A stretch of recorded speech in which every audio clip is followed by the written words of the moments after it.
O Petro já vem chamando a atenção, eu diria, ao longo dos últimos anos. Eu lembro, né, que está acompanhando, que foi a liderança talvez mais assertiva no que diz respeito à Palestina e a Israel, né? Ele, de certa forma, congela as relações diplomáticas com Israel. Colômbia e Israel tinham relações carnais do ponto de vista militar, né?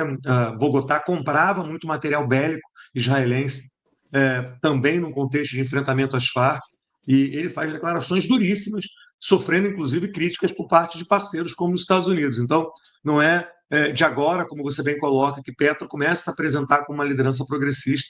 Ele vem se posicionando de maneira bastante corajosa dentro desse tipo de contexto, dentro desse tipo de movimentação.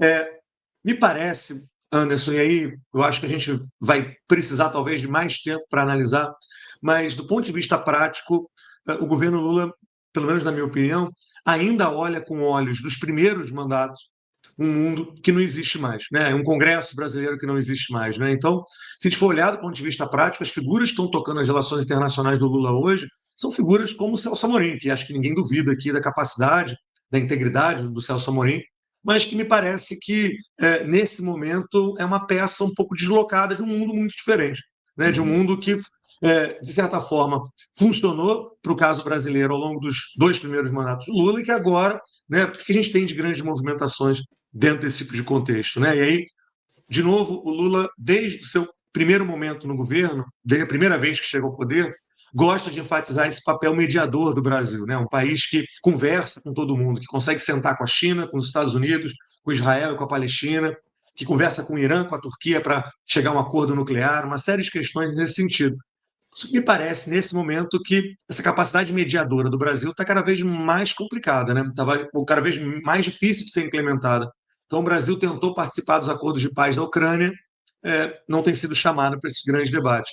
A gente conversou algumas vezes aqui sobre a tentativa brasileira de lidar com o genocídio na Palestina, também, apesar das falas do Lula, sem grandes movimentações mais explícitas, né? Parece que fica um meio termo aí entre uma crítica mais ferrenha a Israel e essa capacidade, essa tentativa de chegar à mediação. Então, vejo o governo relativamente perdido no ponto de vista de relações internacionais. E aí, quem que se agrada nesse processo? Né? Porque me parece que aqueles progressistas que apoiam o governo Lula gostariam de ver um governo nas relações internacionais muito mais à esquerda. Né? Um governo que se aproxima de povos que estão sendo subjugados numa lógica colonial, que busca a paz, de uma maneira tenta encontrar essa mediação, e parece que a gente não agrada ninguém, no final das contas, do ponto de vista do Lula. Né? Os mais progressistas ficamos um pouco receosos desse tipo de movimento.